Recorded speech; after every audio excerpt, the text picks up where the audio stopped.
Masakra e 4 shkurtit 1944 ose siç edhe njihet ndryshe si dita e Shën Bartolomeut është një nga ngjarjet më të rënda të ndodhura në Tiranë, ndërsa mes personave të vrarë dhe një qytetar nga Dhermiu i Vlorës i quajtur Dimitër Thomaj. Historiani Skënder Spahiu konfirmon se kjo është një nga ngjarjet më të rënda pas asaj të Borovës, teksa nisi një akmarrje ndaj atentateve të nipit të Xhafer Devës. Gjithçka nisi në mbrëmjen e 3 shkurtit dhe vijoi deri në orët e para të datës 5 shkurt. Njihet se dita e Shën Bartolomeut, dita e masakrës 4 shkurt 1944, është një natë e errët.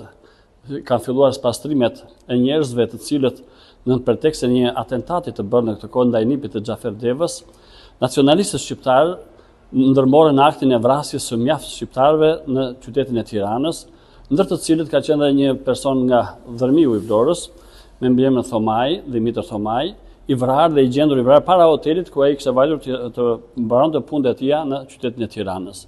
Është masakra e dytë më e rëndë mbas Borovës, masakra e 4 shkurtit 1944, por në dokumentat e Gjermanisë, Gestapos asaj kohe, dëshmojnë sepse kanë qenë nacionalistët shqiptarë për të hakmarrë kundër komunistëve, kanë bërë dhe vrasje të tilla të civilëve.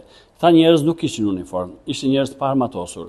Janë vrarë njerëz të gjetur në rrugë, të gjetur në hotele apo në lokale të ndryshme të Tiranës, që nga data 3 shkurt, mbasditja e datës 3 shkurt deri në datën 5 shkurt 1944. Historiani Skënder Spahiu konfirmon se numri të vrarëve fillimisht është theksuar në rreth 48 persona, por më pas në dokumentet të gjetura numri i tyre ka shkuar në 84. Masakra u krye ndaj personave të evidentuar nga qytete të ndryshme, por shumica ishin nga Tirana. Ndaj njihet në historinë e Shqipërisë si masakra e 4 shkurtit ose dita e Shën Bartolomeut shqiptar. Keni statistikë sa persona janë të vrarë apo Në dokumentat e kohës që ne kemi parë, ne kemi rreth 48 persona të evidentuar në qytete të ndryshme të Shqipërisë, por pjesa më e madhe janë nga kryeqyteti i Shqipërisë, nga Tirana.